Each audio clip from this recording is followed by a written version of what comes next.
going to get you to be my publicist. Okay. I so love this film, seriously. Thanks, Lloyd. It's beautiful, it's imaginative, it's non-judgmental. I do have a bunch of questions, and I suspect the audience will as well. But could we just start with, how did you find these young people? How did you get trust going with them? The breadth of it is just startling. You know, from really, you've captured so much from around the world. So can you describe for us sort of the imagination you brought to this? I'm going to do this project, I'm going to go to all these countries, I'm going to try and, you know, extract from these kids some really meaningful things. I just found it fascinating. So please give us the process. Sure. Well, I made this film for a bunch of different reasons, but the biggest one was I was teaching documentary filmmaking to middle schoolers for many years. And there are so many wonderful documentaries, but there aren't that many that are told from the point of view or through the eyes of middle schoolers themselves. So I wanted to make something that my students could relate to. And I also knew what it meant to travel and see different cultures. That's why this award is so amazing, because really that was one of the reasons why I wanted to make this film. And so I wanted to sort of do that so I could bring that to the students and they could have an experience of traveling without having to travel. While they were still young and figuring out who they wanted to be in the world and all of that. So when I had a break from some other projects, I started to think about this, and I think the very first thing that I was, you know, Google search, of course, and I found Ethan, your hometown 13-year-old. 7.7%. Yeah, he did really well. His parents are here. Oh, great.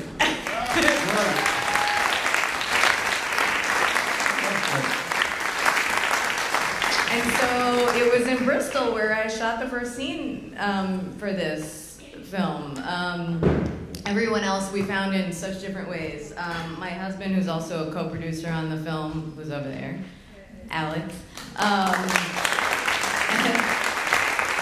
He mostly does narrative fiction filmmaking, and Landon had been in a short film of his, and we all really loved him, and when I was conceiving of this project, he happened to be the right age.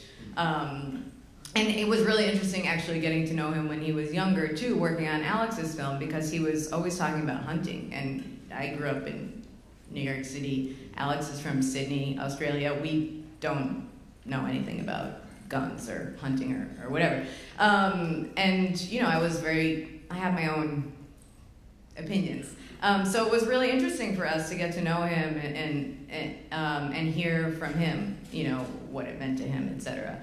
Awa was one of my students, the Malian girl in New York City, and so we already had a relationship. Evie from Australia, as I said before, my husband co-producer is Australian, and it was his editor who introduced us to her.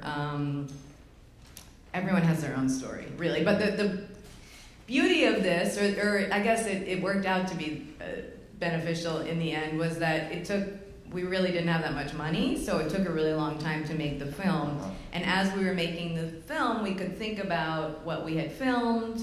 My editor, who was also a producer on the film, and I have a very long collaborative relationship, so we would edit some scenes, we would all talk about them, we would see, you know, where else we thought in the world we should go, or what other things we should talk about. So each kind of chunk of kids informs the next ones. Yeah. Well, let's go to Evie for a moment in Australia. You captured something intensely personal. She had made a decision, probably, she said many years, she felt this from the very beginning. Yeah, from when she was 3. And you're capturing her transition. How does the family say yes to that? What did you have to do? That's a really good question, and I wonder that of all the families. I would love to almost hear from you two why you let me come to your house. I mean, I know we had conversation, and there was, you know, a lot of thought put into it. For Evie, it was really important to her to get the message out, and she really felt passionately about sharing her story and helping other people. So much so that her mom actually quit her job and started a foundation for parents of trans kids.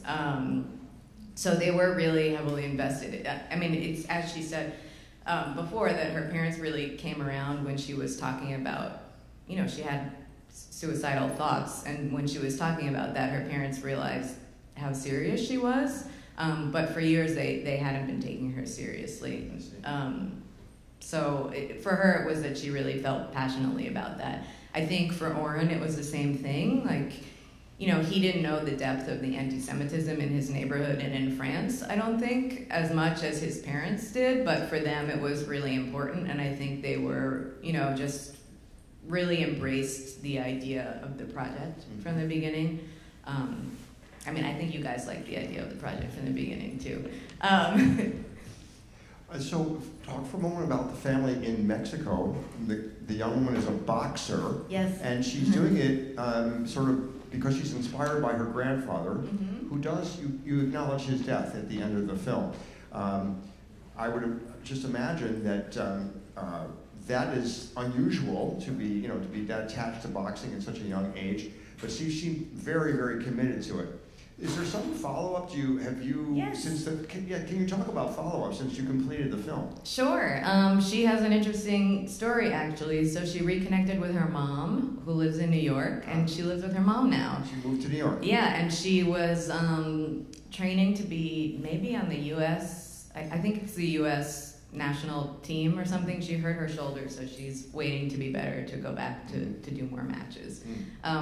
But she came to the premiere of the, well, Ethan came also, like a whole bunch of the kids who are now not kids, came to the premiere because she lives close by in New York. So she's doing really well. Everyone's doing great. The young woman in Kathmandu, you brought out a very interesting issue, which is that she feels the family, Indians in Nepal, feel like the other. And how long do you think, well, does your film suggest that by the end that she's fitting in better, she has friends, she's beginning to acclimate? Did you think it suggested that? I did, but I don't know. I guess it's up to interpretation. Well, you know, she looks happier. She looks like she has let's say a broader network of friends, but one can understand that you know, it's difficult to be rejected like that, especially at that time of your life, and to have to struggle to make friends and be accepted. Yeah, for sure. Yeah, she's doing better. Her family still struggles a little bit. I mean, I think it's hard for them there. Her brother, who she picked up, well, I don't even know, he passed away. And so they've had some really sad and hard times, but she was able to see the film when we finished it, and she was really so happy that he was in it. It was very meaningful to her. So. Can we talk about Madeline for a minute? Because she was the TikTok queen right away. No doubt about that. What did she turned 14. She turned 14. I think she's 16 now. Now she's 16. Or 15, almost 16. She'll be 16 later this year. She's doing really well. She's in high school in New York City. The school that she chose. She likes it. I have not been following her TikTok career because shortly after we finished this movie, I never logged on to TikTok again. I do not miss it. But yeah, she seems to be doing really well. I think she's enjoying herself in high school. Just about traveling around the world and shooting film. Just the stamina to do that, trying to stay true to the original point of your film. Was there any point at which you thought, oh my God, this is really a lot, and maybe I should cut it short? Yes. To reshape it somehow? Yes. Well, actually, I did make a short. In the making of this, I made a short about Ethan. So he has his own movie, if you want to look it up. It's on Vimeo. It's called Ethan 2018. And it's all about his campaign. I think it's about 15 minutes long. It has a few more scenes that are funny that aren't in this feature. But yeah, there are so many ups and downs. And you know, I had this vague idea for a movie, but I didn't really know if it was going to turn into anything. And you feel, I don't know, it felt like it's really hard to keep your confidence. I think both in documentary filmmaking and fiction filmmaking, because there are so many ups and downs, and you really have to have this almost like blind belief in yourself, or just like, I don't know, like you just not even believe in yourself. Just keep going even if you don't, you know. So yeah, there were a lot of times when I was not sure this was gonna, more times than not, I had no idea what was gonna happen. Yeah. But I think that's also a part of documentary filmmaking, and sometimes when you've had that experience before doing, you know, smaller projects or different things, you can remind yourself that it'll be something. And you know, if it's not something, at least in the making of it, you're learning something, and part of what I like about documentary filmmaking is also the relationships you build with all of the people in your projects. And I think it's really meaningful to just sit with someone and hear their story and have them talk to you, and meaningful for them, I think, to just say, hey, I think you're really cool. I'd like to have a conversation. I want to hear what you have to say. So I try to remember that when I'm not sure what's going to happen at the end. Well, perseverance, and I think also in this film you allow these young folks to give sort of full-throated responses, you know, to be themselves. It's not easy to I think, tease that out. I really applaud you for doing that. It's a very honest film, and it allows us to feel comfortable in their presence, which is also not an easy thing. We have time for some questions for Alexi. Who would like to? Oh, my word. Okay, go ahead, Bruce. I would love to ask you, first of all, thank you for that beautiful film. But one thing that I kept being amazed by, and I want to know your interpretation of it, is some of the kids at 13 seem so young, such neophytes, and other of them seem so mature and so worldly. And I wonder, from your perspective, doing this, what makes that difference between one 13-year-old and his or her maturity level and another?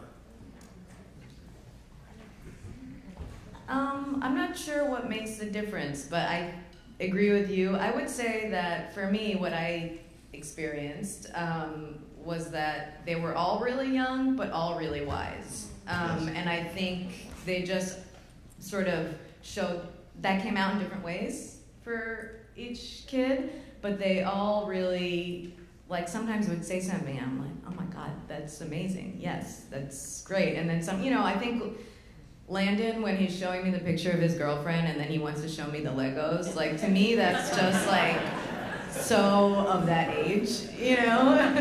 He was a great character. Yeah, he's great. Who else? Yes. I was struck by the editing of the film. I felt like it was very organic, and as I'm sure you have tons of hours of footage, so if you could talk a little bit about the process to sort of put it all together. It was long, but actually, I think that's typical probably for documentary filmmaking. So my editor is, our editor is really wonderful. Her name is Trina Rodriguez. She and I have had a long relationship working on other projects together in the past, and we're friends. So it was really helpful to be able to be close to my editor so that she could take a look at the footage as we were going along, and I think that really helped us, as I was saying before, like each section sort of informed the next, you know, and like helped us know what we wanted to, questions we wanted to ask even, you know, like some of the beginning ones, maybe I wasn't asking the same questions as I was in the end. So that was really, really helpful. But it wasn't one of those things, you know, I would go and stay with someone for like a week or something, so it wasn't one of those things where I was following around all of these characters for years, because they're, you know, I wanted them to all be a certain age. So while there was a lot of footage, it wasn't like 500 hours of footage. Yeah. Economical. Yes, I think we have time for maybe one or two more. Who else? Yes, Arthur, go ahead. I just want to say that the film to me was incredibly upbeat and positive, and really a celebration of kids of that age. And so I really, really appreciated that. I wonder if you made some positive choice about that. because there's also the dark side of middle school age. Yeah. And I was just wondering how you came to choose the mood or those choices about, you know, the different sides of being 13. That's a great question. It was a choice.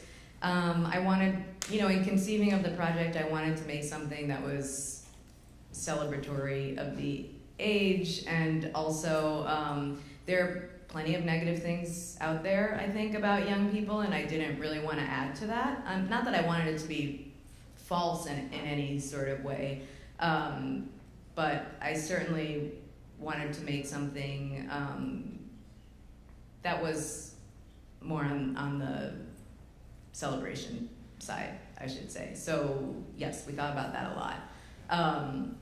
And another thing in the making of it that we really wanted to do was not have the voices of any adults in it, and just have the young people speak for themselves. So I'm in it, but actually we weren't planning on that. It just sort of came out in the end when we were trying to make the film as honest as possible, and somehow without me asking the questions, it felt like it wasn't as honest to just have someone saying this, you know, wise answer without hearing where it came from. Prompting. Yeah, exactly. So we thought about that too. Let's take one more. Yes, go ahead, right down here in the front row. Hi, I just want to say I loved it. And so I have two questions for you. One is just a structural kind of directing question, which is, did you go back, or were they pretty much you shot each person over a period, you know, you stayed, you shot their story? How did you do that?